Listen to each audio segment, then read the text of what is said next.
السلام علیکم ورحمۃ اللہ وبرکاتہ۔ نحمده ونصلی علی رسولہ الکریم، اما بعد۔ اللہ رب العزت کا سب سے بڑا احسان و کرم ہے کہ اللہ رب العزت نے ہم سب کو رمضان المبارک کا مہینہ نصیب فرمایا ہے، اور اللہ سے دعا ہے کہ ہم سب کو اس کی قدر کرنے کی توفیق عطا فرمائے اور اس مہینے کا فائدہ اٹھانے کی توفیق عطا فرمائے۔ بہرحال مجھے یہاں بٹھایا گیا ہے، جس مقصد کے لیے بٹھایا گیا ہے، بس میں اسی مقصد کے لحاظ سے بات کروں گا اور اس سے زائد کچھ بھی نہیں کہوں گا انشاءاللہ تعالی۔ بس مجھے یہاں بٹھایا گیا ہے، اور ہمارے انجینئر صاحب اور حضرت مفتی محمد عمران صاحب بھی کہے ہیں کہ مجھے یہ خبر پہنچائے ہوئے ہیں کہ مولانا یہاں ہم رہنے سے گھر والے اور بہن بھائی سارے پریشان ہیں۔ تو مجھے بھی یہ خبریں آئی ہوئی ہیں کہ یقیناً گھر والے پریشان ہیں۔ میں گھر والوں سے پوچھنا چاہتا ہوں، میری ماں اور بہنیں اور بھائیوں سے پوچھنا چاہتا ہوں، آپ پریشان کیوں ہو؟ پریشان ہونے کی کیا بات ہے؟ کس بنیاد پر آپ پریشان ہو میری ماں اور بہنوں؟ کوئی کہہ رہا ہے کہ جب بھی مولانا فون لگا رہا ہوں، گھر کی والدہ ہو یا والد صاحب ہو رونے ہی لگے ہیں، بہن رو رہی ہے، بھائی پریشان ہیں۔ ارے اللہ کے بندو، پریشان کیوں ہو؟ اللہ تبارک و تعالیٰ کا احسان ہے، قسم خدا کی ہم یہاں اتنے فٹ ہیں، اتنے سیف ہیں، اللہ کی مدد یقیناً ہمارے ساتھ ہے۔ ہر چیز ہم یہاں پر ہیں جو کورنٹائنڈ ہے، اس کا نام کورنٹائنڈ ہے، جو یہاں پولیس اور آرمی رہا کرتے تھے، پولیس اور فوجی جانتے ہو جو یہاں رہا کرتے تھے، جو 12 منزل کی عمارتیں ہیں، ہم نے کبھی دیکھا تو نہیں، کبھی 12 منزل کی عمارتیں کبھی ہم نے دیکھا نہیں۔ اللہ کا احسان ہے کہ اللہ نے ہمیں 13 منزل کی عمارتوں میں رکھا ہے، اللہ کا سب سے بڑا احسان ہے۔ میری ماں اور بہنوں کو یہ اپیل کرتا ہوں، آپ پریشان مت ہو، پریشان ہونے کی کوئی بات نہیں ہے، ہمیں ہر چیز مل رہی ہے۔ سحری کا انتظام، افطار کا انتظام، مجھے لگ رہا ہے کہ شاید یہ انتظام جو سحری اور افطار کا جو ہمیں جو پھل فروٹ مل رہے ہیں، میرا یہ اندازہ ہے، مجھے یہ خیال آ رہا ہے، میں یہ سوچ رہا ہوں کہ شاید کہ ہمیں یہ جنت سے اتر رہے ہیں، اتنے لذیذ لذیذ مل رہے ہیں۔ اللہ کا احسان ہے، بس ہمیں کوئی چیز کی کچھ بھی کمی نہیں ہے، بس ایک ہی چیز کی کمی ہے۔ میری ماں اور بہنوں کو مذاق کے طور پر ایک بات کہتا ہوں، ناراض نہیں ہونا، ناراض نہیں ہونا، بس ایک ہی چیز کی کمی ہے۔ کیا ہے بولے تو میں بہت سارے لوگوں کو کہا، آپ بیچارے پوچھتے رہتے ہیں، ڈاکٹر ہو، سب ہو اور پولیس بھی ہو، سب پوچھتے رہتے ہیں کچھ چیز کی کمی ہے؟ میں ان سے کہا، کچھ لوگوں سے بھی میں نے کہا کہ بھائی کہہ دو نا، ہماری ایک اور یہاں شادی کر دو، ہم یہیں رہیں گے، اپنے گھر نہیں جائیں گے۔ ایک کہہ کیوں نہیں رہے ہو؟ ایک کہہ دو۔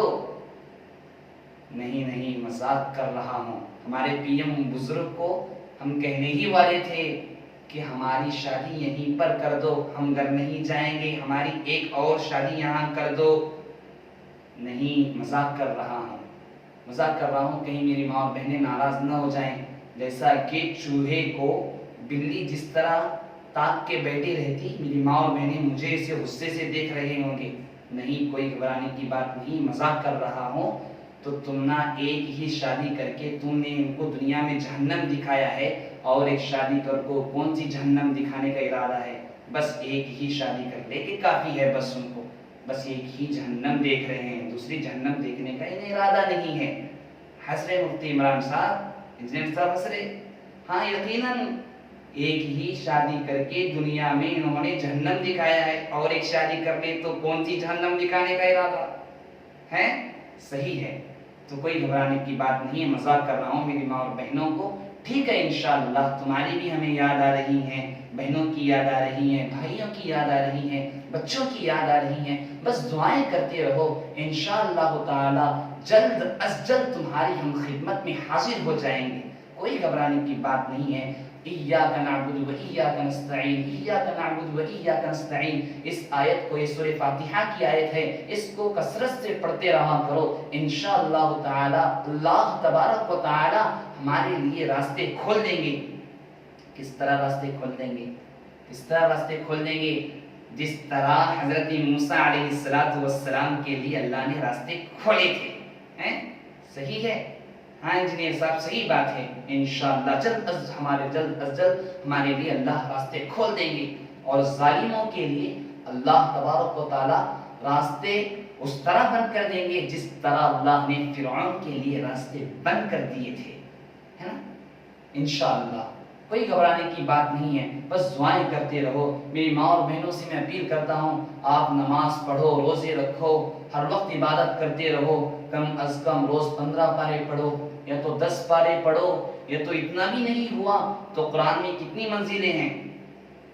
1400 کتنی؟ 7 منزلیں قرآن میں ہیں، 7 منزل ہے نا مفتی عمران صاحب؟ 7 منزل قرآن میں ہیں، تو ہر روز ایک منزل پڑھا کرو، تو انشاءاللہ تعالی امید اللہ سے ہے، اگر آپ یہ پڑھتے رہو گے انشاءاللہ آپ کا قرآن ابھی مکمل نہیں ہوگا، انشاءاللہ ہم آپ کی خدمت میں حاضر ہو جائیں گے، گھر پر دستک دیں گے، کوئی گھبرانے کی بات نہیں ہے، بس دعائیں کرتے رہو، ٹھیک ہے؟ انشاءاللہ تعالی اللہ کا احسان ہے، اللہ کا فضل ہے کہ اللہ تبارک و تعالی کا احسان ہے، اللہ نے ہمیں وہ طاقت دیا تھا۔ مفتی عمران صاحب بھی کھڑے تھے، اور ہمارے انجینئر صاحب بھی کھڑے تھے، اور دیگر بزرگ بھی کھڑے ہوئے تھے، اور دیگر نوجوان بھی تھے، تو پاک بیچارے، میں امام تھا، انہوں نے بھی اس گنہگار کو امام بنایا تھا، پاک بیچارے ہم روز 10 پارے پڑھے، 8:30 بجے رکعت باندھتے تھے، 2 بجے تراویح مکمل ہو جاتی تھی، روز 10 پارے پڑھے۔ اللہ جزائے خیر عطا فرمائے انجینئر صاحب، مفتی صاحب کو، اور ہمارے دیگر بزرگ کو اور نوجوانوں کو۔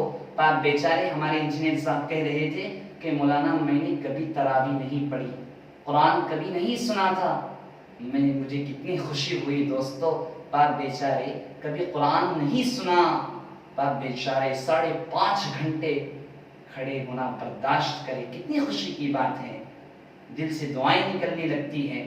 ٹھیک ہے، تم بھی پڑھو، کوئی بعید نہیں ہے، جو تمہیں سورے آتے ہیں، ان سوروں جو تمہیں سورے آ رہے ہیں تو تراویح میں پڑھو، تراویح کو ناغہ نہ کرو، سنت مؤکدہ ہے، اس کا چھوڑنا گناہ ہے، رمضان کے مہینے کے روزے رکھنا ایک فرض ہے، رمضان کے مہینے کے روزے رکھو، مت چھوڑو، اگر آپ چھوڑیں گے تو عذاب بڑھے گا، ہم تمہارے سے دور ہوتے جائیں گے، آپ عبادتیں کرتے رہیں گے، ہم تمہارے قریب آتے ہی رہیں گے انشاءاللہ تعالی۔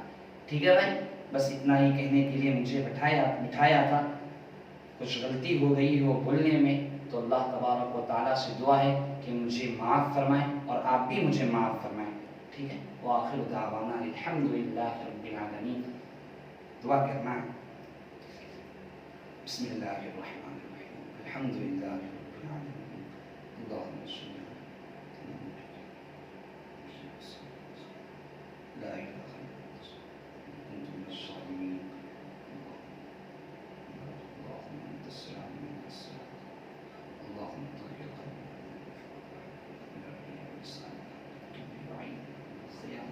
فإنك تعمل جزا الله صلى الله عليه وسلم برحمتك يا أرحم الراحمين۔